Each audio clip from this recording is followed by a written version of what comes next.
नमस्कार।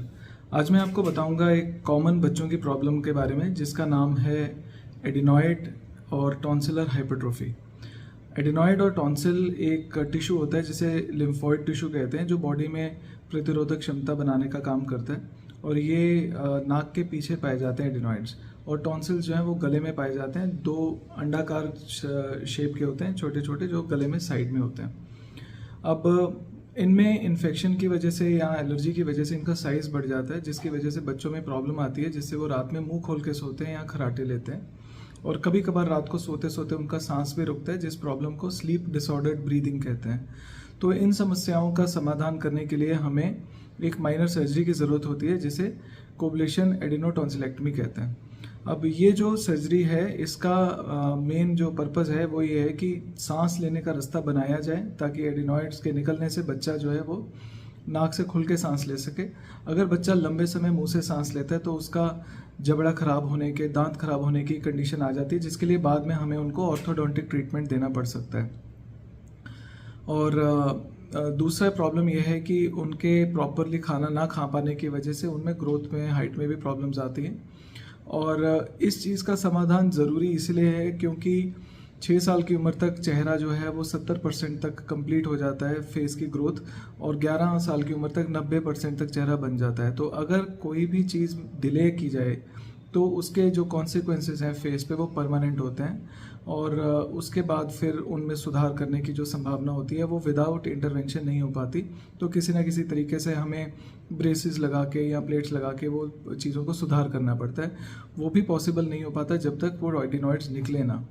और ये एक तरह से मैं कहूँगा ये एक मिसकंसेप्शन है कि एडिनॉइड्स समय के साथ कम होते हैं, जबकि शरीर का आकार टॉन्सिल एडिनॉइड के अराउंड बढ़ जाता है। तो इसकी वजह से थोड़ा बहुत इम्प्रूवमेंट उसमें दिख सकती है। लेकिन जब भी हमारे पास कोई इस तरह की कंप्लेंट्स लेके आते हैं जहाँ पे प्रॉब्लम्स कुछ महीनों से चल रही हों और स्टेरॉइड स्प्रे से एडिनॉइड्स में फ़ायदा ना हो, तो हम इसे डिले करने का कतई भी सुझाव नहीं देते हैं। सर्जरी सिंपल है, इसको एनेस्थीसिया में किया जाता है, जनरल एनेस्थीसिया में, जिसमें पेनलेस प्रोसेस होता है। और एक अत्याधुनिक तरीका है कोब्लेशन का। ये बेसिकली जो टिश्यूज़ हैं उनको डिज़ोल्व करती है और बिना काटे और उस एरिया को क्लियर करती रहती है, जिससे कि सर्जरी के बाद ब्लीडिंग का रिस्क कम होता है। ये प्रोसेस सबसे नवीनतम माना जाता है, विश्व में सबसे नवीनतम प्रोसेस है जिसके हिसाब से ऑपरेशन किया जाता है। पोस्ट ऑफ ब्लीडिंग का रिस्क कम रहता है। ड्यूरिंग सर्जरी भी जो ब्लीडिंग होती है वो सामान्य तरीकों के मुकाबले बहुत ही मिनिमल होती है, बहुत ही ना के बराबर। तो सर्जरी के बाद की जो प्रक्रिया रहती है उसमें बच्चे को 1-2 दिन सॉफ्ट डाइट लेनी पड़ेगी। एडिनॉइड्स के बाद तो खैर ज़्यादा इश्यूज़ नहीं आते, क्योंकि एडिनॉइड्स नाक के पीछे होते हैं। तो खाना खाने में 1-2 दिन ऐसा लगेगा जैसे गले में बलगम सी फंस रही है या कुछ अटक रहा है, जिसको बार बार निकालने की टेंडेंसी होती है। और टॉन्सिल्स के बाद 1-2 दिन, कुछ दिन पेन रहता है, जिसके लिए पेन किलर्स दिए जाते हैं, और वो 5 से 7 दिन में सामान्य हो जाता है।